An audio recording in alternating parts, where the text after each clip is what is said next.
Thanks for staying with us. So, yesterday, President Bola Ahmed Tinubu spoke to Nigerians, explaining to us his plans between now and next year, and especially concerning the subsidy removal and palliatives for the people. And everybody's been talking about the president's speech. What are your thoughts on it? Joining us on the show now is a professor of macroeconomics at the Pan-Atlantic University, Lagos, Professor Perekuna Erega. He will be speaking on his thoughts on the speech. Welcome to the show, sir. Good morning, Anna. And we'll be having a conversation with the ladies also, because I would actually like us to discuss this speech in 5 parts. The first part is the speech, the connection of the speech. Did it connect to Nigeria? Was it empathetic? Did it connect to Nigerians? I'd like us to discuss that. Secondly, were there any punchlines or phrases that caught your attention, you know? Then we'll discuss the economic policy, and then the implementation and who's going to drive these new policies. And finally, the elephants in the room that nobody ever talks about. The elites, who's going to prosecute them? Do we know their names? Who are they? I mean, why do we keep talking about them as if they are these ghosts that they don't have names? So the president referred to them, and they're the ones eating out our economies in the past all these years. So these are the various angles I'd like us to discuss. But you can call and join the conversation. You can call us on 081 07641 679 090241 63440. You can also tweet to us at TVC Connect. Please hashtag YourView TVC so we can read the tweets. All right, so let's start first with the speech. You know, Mariam was saying something in the makeup room that I guess we're not so used to president talking to us the way. So that's why everybody's talking on and on about the speech, you know, how he started and said that I'm not going to use any big words. I'm going to break it down so you understand. I mean, how did that? I'll come to you, sir, in a second, but let me just hear the third ladies and I'll come to you. What are your own thoughts? Let me start with you. Your initial thoughts. Well, it was first a shock that president can talk to somebody. Because me, I'd forgotten president used to talk to somebody. I thought that, and then that they can even actually use the teleprompter and not read. I didn't know that president could read. From teleprompter, you know, I'm used to... They're putting their head down and reading, yes. And reading, Right. So I was like, oh. You know, so I was pleasantly surprised. I was surprised that he was going to talk to us. Yeah. But I think that he should do more of that. But let me tell you, he talked about the people that are enriching themselves through subsidy and all this. For us, Nigerians, what we would like is call these people out, arrest them, let us know them. Then we will know that, yes, you are fighting and you are serious. Because we know that it exists. We don't want you to cover for them. We want you to bring them out. Okay. So that, at least even if you don't arrest them, we can be pointing, okay, you are the criminal that has been chopping my money. Name and shame. Hey, name and shame. That, thank you. Me, that's what I would love. Okay, let me come to... Sorry, having said that, I thought it was in good taste to talk to us. Okay. Mariam, want to jump in? Yes, your thoughts on the speech? My thoughts, what I said was, it shows that the caliber of presidents we've had before have been a little below par in terms of communicating with us. Because just for a good president to communicate with us, everybody is talking about the tone of the conversation.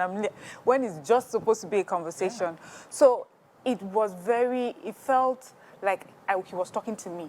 He understood that there's a Mariam Longe that lives in Lagos that's going through these issues, and I'm discussing the issues that she's facing right now. It felt humane. It wasn't someone just reading a speech off, you know how it is now. They read the words, following the words, and that's it. So, and for that, I'm expecting more from him. So if you can figure out the problem already at this stage in a way that you can articulate it and talk to me about it, then the next stage is, what are you going to do? And I'm expecting much more from you because I can see that you understand that. Okay. It's also, okay, you said we'll discuss we'll talk about that later. Talk about me before I come to our guest. What are your initial thoughts on the connection? Did it connect with you at all? Yeah. It felt good to hear from the president. We've had good presidents that were communicating with us. GEG used to do a sit-down, a media pally, But you know, when Mariam said it, and I saw on social media, people were like this is the first time we're having president speak. It's because in the last 8 years we did not experience often things like this. So it's 8 years that has made us forget, and I'm happy that we're seeing a good indication. I loved the speech. It did not address the concerns I raised yesterday. I guess they had already prepared the speech ahead of my conversation yesterday. I would like the president to address the conversation that we had on the show yesterday about what we expected from the speech, and I'm hoping his next speech would carry that. But people were inspired. People felt a renewed hope, and were waiting eagerly to see the physical evidence of the things that were promised in the speech. So, Mr. Efekba, let me come to you. What are your own thoughts? Do you think the speech connected with you? Okay, so for me, first, I think we'll need to commend the president. Okay. In the sense that I've been involved in maybe in previous government, maybe writing policy documents. And one of the problems we have is that beyond just announcing a policy, you need to communicate with the people. And so one of the things I saw yesterday was a president that has that readiness and preparedness to communicate with the people. And I hope it is sustained, right? Because sustainability is very important, because at the beginning you can see a president talking to us, but after some time. So I think it should be sustained. And I think it's a sign that is ready. Because if you look at the speech itself, you find out that it's not just a speech that was just written to him alone. He was able to digest the speech and then communicate to the people and then pass that information that he wanted to pass. Okay, so I was going to jump to economic policy because... Wait, what were your own thoughts? My own thoughts, I think I was refreshing, just like everybody else, to see him speak to us, you know, and I like the fact that he didn't use flowery words, you know, those words that jumps over Nigerians, you know, the usual, I will assure you, you know, he spoke in plain English that everybody could understand. Because a lot of times they see this, the person writing the speech feels like, let me show God that I went to school. But forgetting that our guy is communicating to Nigerians who need to hear. So what he did yesterday communicated. You know, which is good. So I thought it was refreshing. But let's talk about, I was going to go to economic policy, but were there any things that, I wrote down a few things that jumped at you, and I'd like you guys at some point to let me know those parts of his speech that jumped at you. But let's go straight into the economic policy on the various things he wants to do and how realistic, and that's where I come to you, sir, you know, because you'll be able to better explain to us. The one that I would like to start with, I don't know which the ladies would like to start with, is the 75 billion naira. They plan to disburse to 75 enterprises with 9% interest rate between now and March 2024. That's 75 manufacturing enterprises. He's specific. First of all, I said, where did the money come from? But then they said that they earned 1 trillion naira in the last 2 months. So I'm thinking, I guess they have money to spend. But do you think this is really possible? Okay, first is... I want to say that Nigeria economy, one of the major problems we have today is economic diversification. And that has constrained us in providing the needed jobs. That's constrained us in the area of revenue generation. So I think, and one of the key reasons why that has been happening is because of the slow pace of the manufacturing sector. So if the president today is focusing on the manufacturing sector, and I think it's something to commend him for.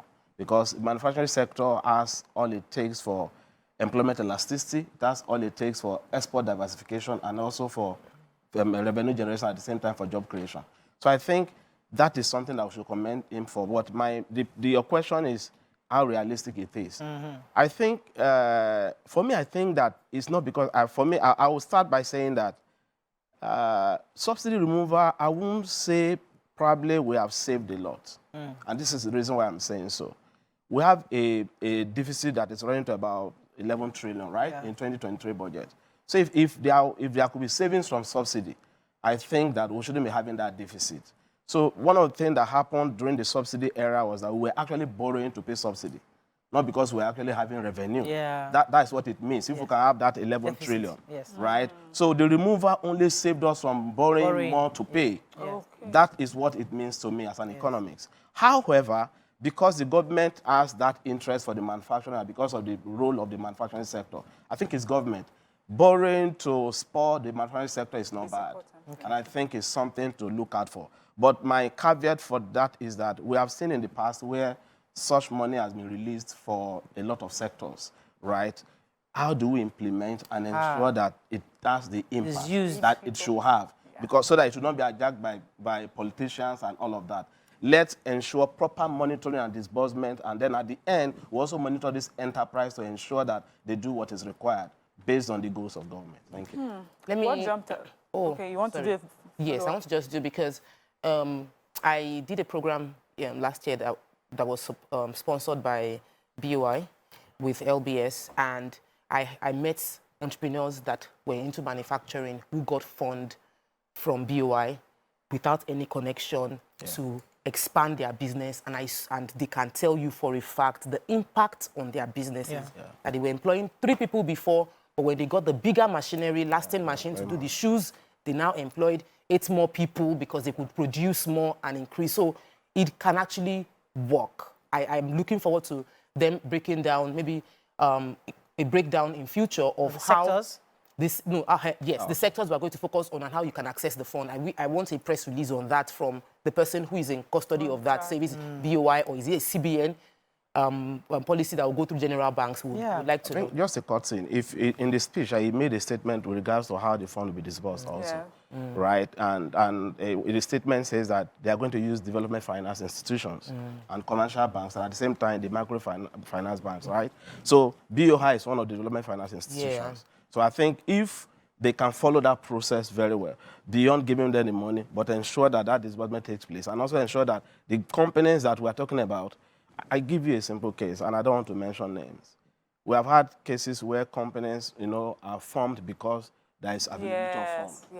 So we should ensure that these companies are actually existing. They are existing, and then they have access to them. We can track their record over the time. Very, very crucial. So that's what I just be watching for. Go ahead, Mariam. So what also struck me was the fact that he mentioned the informal sector. We have talked very much about how our economy is largely informal. And, that's why I said for me, I felt like he understood the issue. But he said something about nano businesses and how much that would be spent, there. And he was talking about local government. And I'm wondering what would be the criteria of being a nano business? Is it the woman that's selling tomatoes in the market?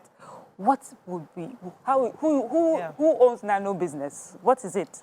Okay, so nano businesses are businesses owned by they are like one-man businesses, right? Those you see on the street who are doing small-scale businesses. Okay. And they are majorly one-person business, right? But the only point which you are making is, how do we identify such people? And how would the fund get to them, right? Because we all know quite well that we have had this kind of disbursement in the past. We had the case of the 10,000 naira, right? I will sure that these ones are not selected politically. So that selection process is very, very important.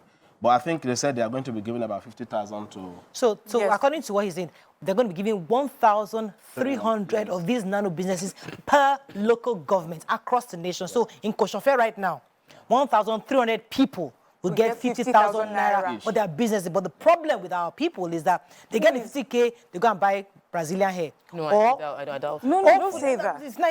Don't even say that. There are people who get 50. So we're talking about handing over 50K. President Jonathan tried it with what is it? You Win, where they gave young people money. They didn't. Many of them didn't use it for the businesses. So how do we ensure they use this 50,000 naira for the nano business? Before you ensure that one, ensure that the people that you give the money to disburse are not giving their own people. Like I'm chairman of local government. Whoa.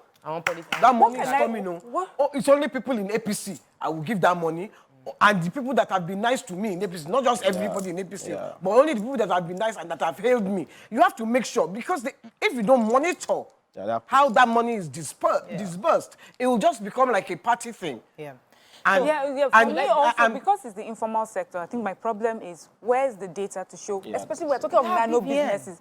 Who is going to say, I'm a tomato seller, I'm a yam seller, I carry, where is the data to show that? How long have you been doing this business in this local government? So it is doling out, it looks like it's going to be doling out cash again. That whoever the minister is in charge, whoever it's going to be, will have to provide for us. But we have. We have data on the informal sector. Every member, my mom sells charcoal. She's a member of the Charcoal Sellers Association of Abu Yes. All of them are selling. They know the number, each of them. Yes. So there's a structure that we don't know. So, and they do association meeting. My mom is a contractor. She supplies sand. She's a member of the Contractors Association of Lagos Yes. on at that level, and even in the local government level. And they do monthly meetings. Yes. So if we actually want to disburse this money to the nano businesses, there are ways to get it there. Yeah. Okay. It's just for make the sure that intention to be and integrity of the people who are actually going to do it. Yes. Okay, so let's go on to integrity. The other part of 75 billion naira for 100,000 MSMEs and startups with 500,000 to 1 million at 9% interest rate. So the big guys, manufacturers, are getting a billion naira. The MSMEs are getting between 500 to a million. The nano guys are getting, the other MSMEs are getting 100,000. And the nano businesses are getting 50,000. And everything total, I think, is about 125 billion, I believe, for all. Where are we getting it? They said it just, I mean, guys, let me ask you that question, because they said it earned 1 trillion. I don't know if that's So I think I've buttressed that point to say that I think one of the things people were kicking against was getting, is it 10,000 they wanted to disburse to 8,000 household, right? So why people were kicking against that is because you are borrowing to disburse for consumption purpose. So that is very wrong. You cannot borrow, because if you have saved the money to give to them, it's fine. Yes. But you are borrowing for them. Not only that, you are giving 10,000 to just a household of about four persons. If you divide that per year, per month, they'll be getting, maybe each household will be getting about maybe less than 100 naira. And poverty line is about $2, which is about 1,600. So what will be the effect of this? Those are the issues that were coming up. But now, for me, like I will say, I don't think there is any serious savings, even though it looks like a savings, right? In the sense that we're not going to borrow to subsidize, right? But if we now have access to funds for the purpose of giving to SMEs, right, and then the manufacturing sector, I think is something that's commendable. The only problem I have is the framework which we are talking about in terms of disbursement, and not just disbursement. And that thing to also keep track of is the fact that you are giving, and I think somebody raised it among you, is the fact that when you give this money to the person, use it for the purpose. Okay, what framework? Because it's possible that we can even supply the goods instead of the cash. There are framework to do that. So if you understand what the business the person is doing, then we can supply the goods to the person, what that amount, instead of the cash to the person. Because in this subsidy removal, a lot of cash enters your hand, we drag that money away. So there are three broad things this president wants to do as regards palliatives. First is your enterprises, the businesses, and then he's working on agriculture, and then he's talking on transportation. So we'll go into agriculture, what he's promising. Mariam, you have that? Yes, I have. So he's saying that he's ordered a release of 200,000 metric tons of grains to strategic reserves to households across the 36 states and the FCT to moderate prices, providing 225,000 metric tons of fertilizer, seedlings, and other inputs to farmers who are committed to a food security agenda. And the question will be, we have done things like that before. Things don't end up where they are meant to end up. What will be the different strategy in this case to make sure that people that are meant to get it actually get it? There's even more. I don't know, do we have the time to say it? The plan to support the cultivation of 500,000 hectares. The administration will invest 50 billion each to cultivate 150 hectares of rice and maize. How are we going to do it this time around? Rice and maize. I think under 50 billion for cassava and one of them. Yes. That is also about 100. That's 50 billion, 100,000 hectares for wheat and cassava. So I think we all know quite well that food inflation is very high. I think it's above 25%, and that has serious implications for household. So the release of the grain and all of this that they plan to do is to ensure that there is supply. Don't forget that one of the drivers of inflation in Nigeria is not demand-driven, it is supply side, right? And one of the major causes, for instance, flood that we have. The flood we have had over the years is one of the major causes of food prices being on the increase. The second one is insecurity. Insecurity in most parts of Nigeria. Yes. So, and that has cut down supply. And because supply has fallen, demand outweighs supply, then you expect prices to go up. That has been the reason why you have food prices on the increase. So what they are doing and what they plan to do, and the framework issues is another thing. But if it is successful, it will ensure supply to the market. And when supply increases, we expect price to be moderated. And I think that is the objective they want to achieve for now. Interesting. So I know that we have, I was trying to get the number of University of Agriculture that we have in Nigeria. And one of the things that I have suffered, I have 10 acres of yam planted, and had processed to plant about 30 acres of cassava, I would have done 50 acres of yam. But the cost of planting yam is very high. Yeah. So we're going to do the cassava, and the farmers I brought absconded halfway into doing the ridges. Way. We have a challenge with labor, and we have a challenge with the cost of land. But the solution is within us already, because every University of Agriculture has land, have students, and can do this. We can actually channel these 100 acres and divide it into the University of Agriculture and ensure, because that way we can track what we're producing, and the money is going into that space. Then you can now have manufacturers that will process the produce out of it. How about regular farmers outside the agriculture? Why I'm saying that is because the reality happens. I've spoken to several farmers that have challenges, and we already have a structure that is meant to feed those regular farmers that is not working effectively. But if we don't fix that challenge, if we don't fix the challenge of because they have regular farmers, then their jobs, that's their livelihood. Insecurity is a huge challenge. But they have to fix it now. Maybe that is why they have new service chiefs. So I think there are two things. You know, in the policy space, right? You agree with me that there are what we call short-term policy space, right? Okay. Because there are some things that we have to do them at the short term because the need is there's a pressing need for that. Yes.